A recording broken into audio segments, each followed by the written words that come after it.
Everyone, good morning students, welcome back. स्वागत है आपका अपने साइंस के यूट्यूब चैनल पे। This class is for 8th standard student.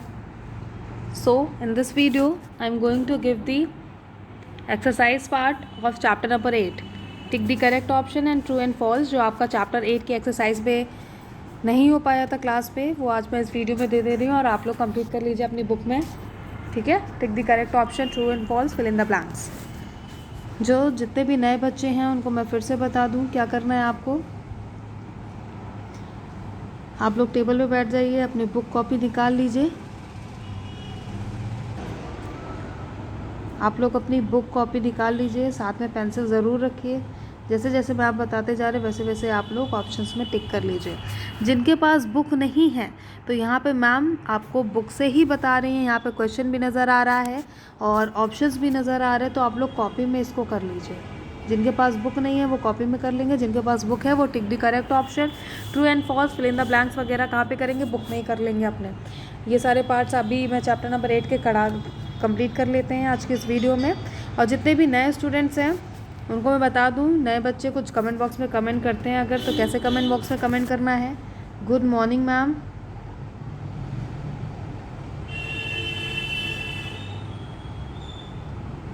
ठीक है। Good morning ma'am, I have done my work, I have completed. Always mention your name and section, like your name is Arnav, तो हमेशा लिख दीजिए वहाँ पे अर्नव क्लास 8B या खुशी क्लास 8A, ऐसे करके आपको हमेशा मेंशन करना है। तो फटाफट अपनी बुक में आ जाइए, page number 83, open page number 83, chapter number 8, page number 83 का एक्सरसाइज वाला पार्ट। एक एक करके हम सारे टिक दी करेक्ट ऑप्शन कर लेते हैं आज के इस वीडियो में।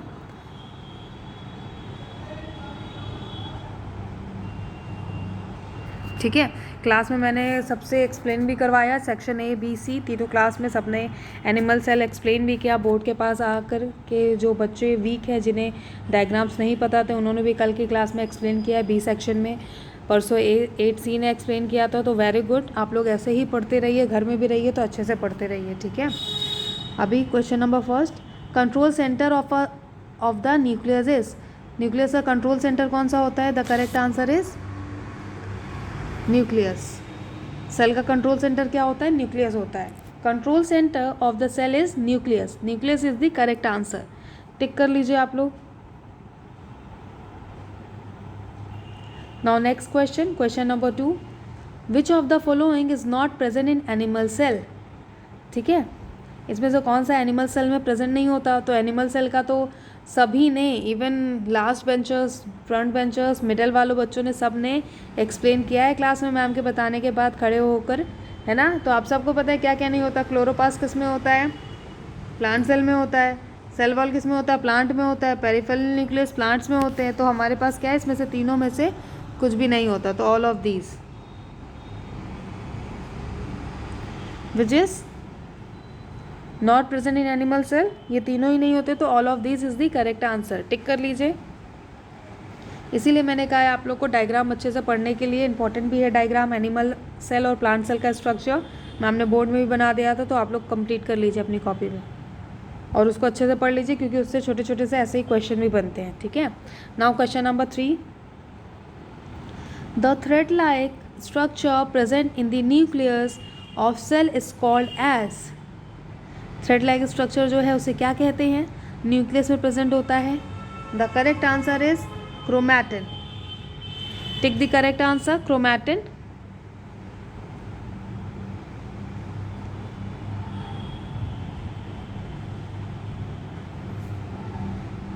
Now next question, question number 4, chromatin, chromosome सब एक ही जैसा होता है, तो डीएनए, क्रोमैटिन, क्रोमोसोम्स, ये सारी चीज़ें हम बोल सकते हैं। तो यहाँ पर क्रोमैटिन लिखा है तो हम क्रोमैटिन चूज करेंगे। Chromatin is the correct answer. ठीक है, कंफ्यूज बिल्कुल नहीं होना है। Next question, question number 4, which of these is a multicellular organism. इसमें से कौन सा मल्टीसेलुलर ऑर्गेनिज्म है? तो अमीबा तो यूनिसेलुलर होता है। यूनिसेलुलर का क्या मतलब होता है? जो सिंगल सेल से बना है। मल्टीसेलुलर का जो ढेर सारे सेल से मिलकर बना है। तो the correct answer is mushroom. Mushroom is a multicellular organism, tick the correct option, mushroom. Mushroom is the multicellular organism. Now next question, question number 5. The egg of a hen is a cell. Tick कर लीजिए, pen से लिख कर लेती हूँ मैं पहले. Tick the correct option cell. Now next question, question number 6. Which of the following is not a cell organelles. इसमें से कौन सा सेल ऑर्गेनेल्स नहीं है? The correct answer is cytoplasm. Tick the correct option cytoplasm. Cytoplasm में क्या होता है? मैम ने एग्जांपल दिया था आप लोगों को. Jelly like fluid present between the cell membrane and nucleus. Nucleus और सेल मेम्ब्रेन के बीच में जो जेली लाइक फ्लूइड होता है उसे हम सेल साइटोप्लाज्म कहते हैं, और ये ऑर्गेनेल्स नहीं कहलाता. Question number 7. Which is not a type of plastid. इसमें से कौन सा प्लास्टिड नहीं है? तो आप सबको पता है क्रोमोप्लास्ट, क्लोरोप्लास्ट, ल्यूकोप्लास्ट, ये प्लास्टिड के 3 टाइप होते हैं. तो करेक्ट आंसर क्या है? Nucleoplasm. Take the correct option nucleoplasm.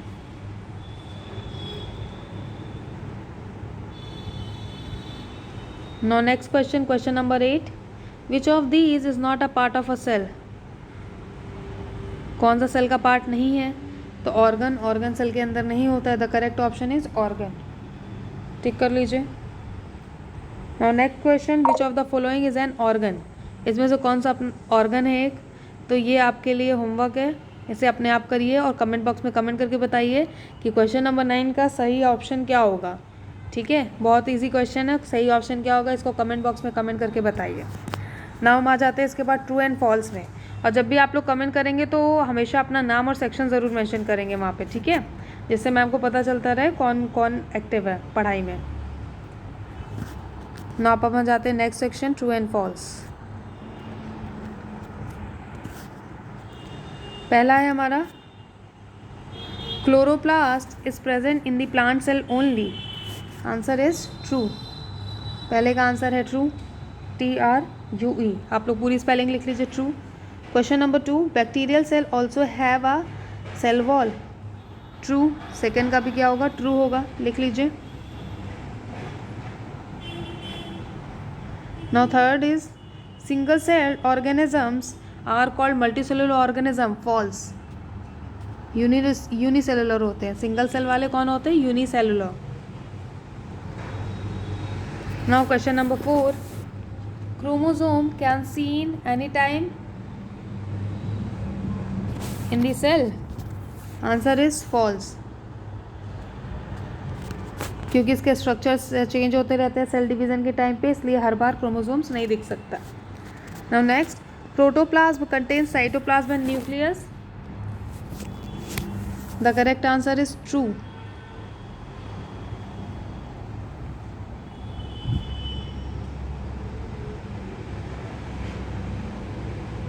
Now, cell in the outermost layer of our skin are dead. क्या होगा इसका answer? Now next, true and false. Cell in the outermost layer of the skin are dead. False. सारी skin dead नहीं होती है, कुछ ही skin dead होती है. 20 to 25% या 30% स्किन डेड सेल्स की होती है. Now next हम आ जाते हैं fill in the blanks. Fill in the blanks number first. Dash is the largest cell among all. कौन सी सेल लार्जेस्ट सेल होती है? तो ऑस्ट्रिच एग लार्जेस्ट होता है. यहाँ पे मैं लिख दे रही हूँ, ostrich egg is the largest cell among all. लिख लीजिए, सही स्पेलिंग लिखिएगा. Now next, fill in the blanks.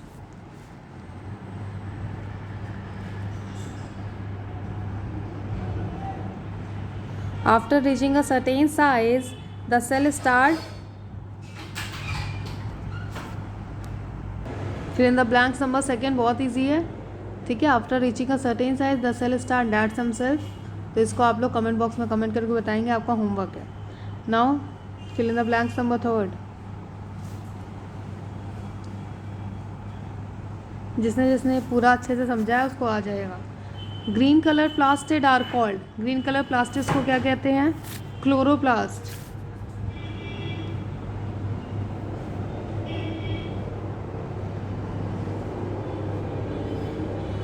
Chloroplasts which contain a green color pigment called chlorophyll. तो नीचे वाले में क्या होगा, क्लोरोफिल होगा।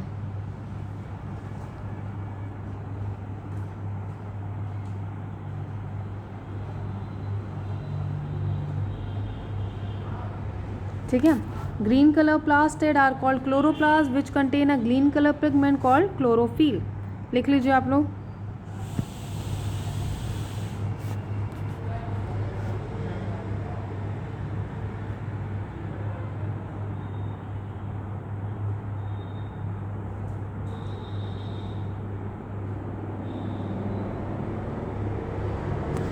Now next fill in the blanks. Dash and dash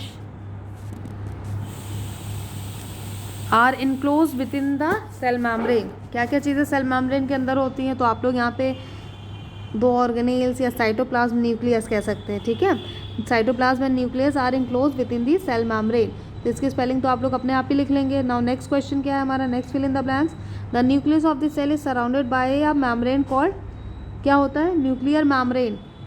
ये भी आंसर इजी है, न्यूक्लियर मेम्ब्रेन से सराउंडेड होता है, तो अपने आप लिख लीजिए, स्पेलिंग सबको पता है। इसके बाद हम नेक्स्ट पार्ट में आ जाएंगे, डिफ्रेंशिएट बिटवीन।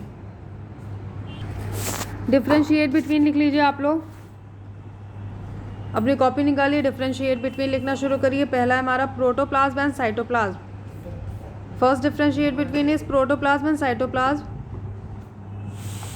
तो प्रोटोप्लाज्म में क्या होता है वो आपके स्क्रीन पे है, लिख लीजिए इसे। Jelly like living substance present in the cell is called protoplasm. It include cytoplasm and nucleus. Spelling सही लिखेगा।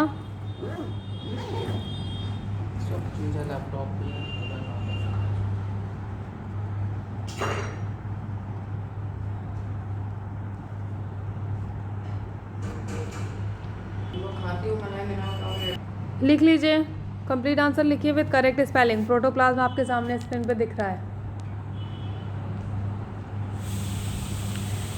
इसके बाद नीचे साइटोप्लाज्म के बारे में दिया हुआ है, वो भी लिख लीजिए। साइटोप्लाज्म क्या है नीचे, it lies between the cell membrane and the nucleus. कैसे ये सेल मेम्ब्रेन और न्यूक्लियस के बीच में, इसको मैं थोड़ा सा एक्सप्लेन कर देती हूँ। आप सबको मैंने बोर्ड में उस दिन बताया था, ये हमारा सेल है, इसके अंदर हमारा न्यूक्लियस होता है बीच में। साइटोप्लाज्म कहाँ पे होता है, यहाँ पे साइटोप्लाज्म होता है, लिक्विड होता है। ठीक है, तो ये किसके किसके बीच में है, ये आउटर वाली को सेल मेम्ब्रेन कहते हैं, और ये जो येलो है ये क्या है, न्यूक्लियस है हमारा। ठीक है, तो बीच में जो लिक्विड भरा रहता है उसको क्या कहते हैं, साइटोप्लाज्म कहते हैं। ये सबको पता है, लेकिन ये किसके किसके बीच में है, it lies between the cell membrane और न्यूक्लियस के बीच में, इन दोनों हिस्से में होता है, इसलिए हम क्या कहेंगे, it is lies between the cell membrane and the nucleus. तो लिख लीजिए आप लोग कॉपी में अपने, जिनको नहीं समझ में आ रहा है वो समझ सकते हैं यहाँ से।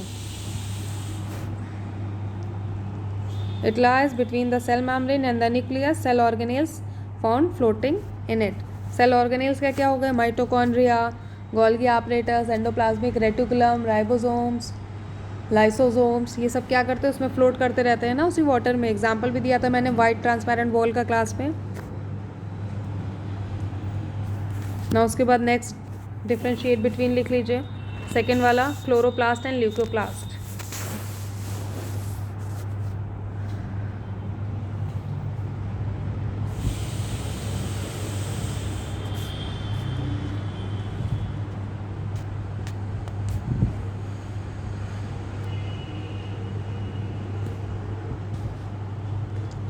नेक्स्ट डिफ्रेंशिएट बिटवीन आ गया क्लोरोप्लास्ट एंड ल्यूकोप्लास्ट के बीच में। तो पहला है क्लोरोप्लास्ट, लिख लीजिए।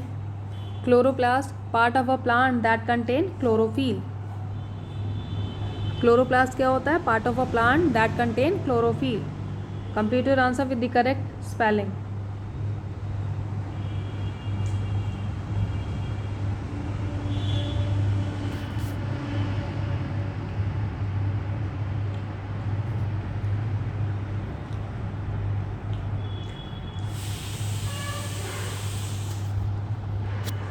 नौ नीचे है leucoplast.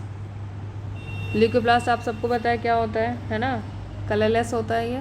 Leucoplast are colourless plastids which perform the function of storage of oil, starch and protein.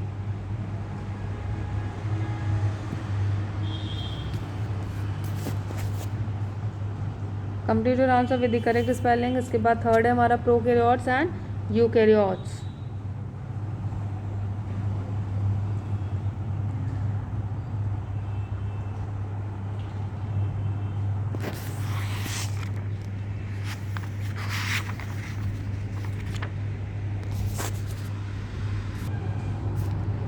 इस वीडियो से हम देखेंगे यूकैरियोट्स एंड प्रोकैरियोट्स का डिफरेंस और आप लोग यहीं से लिख लेंगे अपनी कॉपी में, ठीक है। इस वीडियो में हमने समझाया था।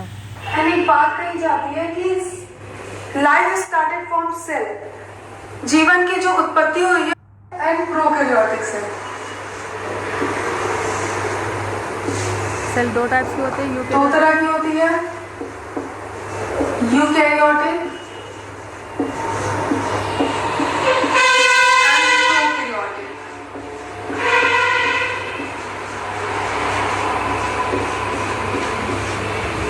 यूकैरियोटिक सेल में क्या क्या चीजें आती हैं?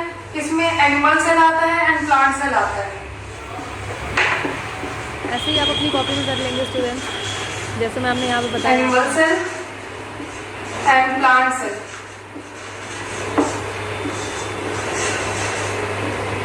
और प्रोकैरियोटिक में कौन सी सेल आती है? इसमें बैक्टीरियल सेल आती है।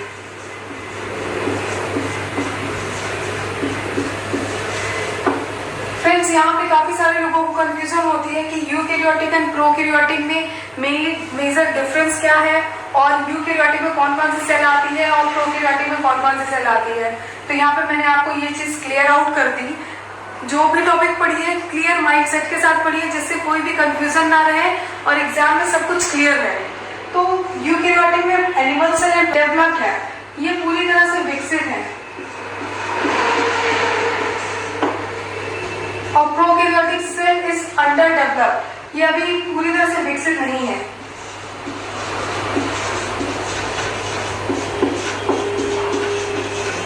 रीजन है वो जो इसका। लेकिन अगर यही प्रोकैरियोटिक की बात करें, यूकैरियोटिक में मेम्ब्रेन प्रेजेंट है ऑर्गेनेल्स में, और प्रोकैरियोटिक में मेम्ब्रेन एब्सेंट होती है। जो उसका जेनेटिक मटेरियल होता है जैसे डीएनए, आरएनए, वो सारी चीजें फ्लोट करती हैं साइटोप्लाज्म में। पर इन यूकैरियोटिक सेल, प्लांट और एनिमल सेल, यहाँ पे मेम्ब्रेन प्रेजेंट होती है। जैसे यहाँ पे आप देख सकते हैं, ये न्यूक्लियस का स्ट्रक्चर है और इसमें मेम्ब्रेन प्रेजेंट है जो पूरे कंपोनेंट को बाइंड अप करके रखती है। तो ये मेजर डिफरेंस हो गया। जो थर्ड है वो है मेम्ब्रेन, मेम्ब्रेन बाउंड ऑर्गन्स या ऑर्गेनेल्स। और जो प्रोकैरियोटिक की बात करें, इसमें एब्सेंट होता है मेम्ब्रेन। प्रोकैरियोटिक में मेम्ब्रेन एब्सेंट होता है। सो स्टूडेंट्स, यहाँ तक का पार्ट आप अपना कंप्लीट कर लेंगे इस वीडियो से, ठीक है। यहाँ पे भी मैंने दिखा दिया आपको दोनों का डिफरेंस। सो आज की क्लास यहीं पे एंड होती है। Thank you.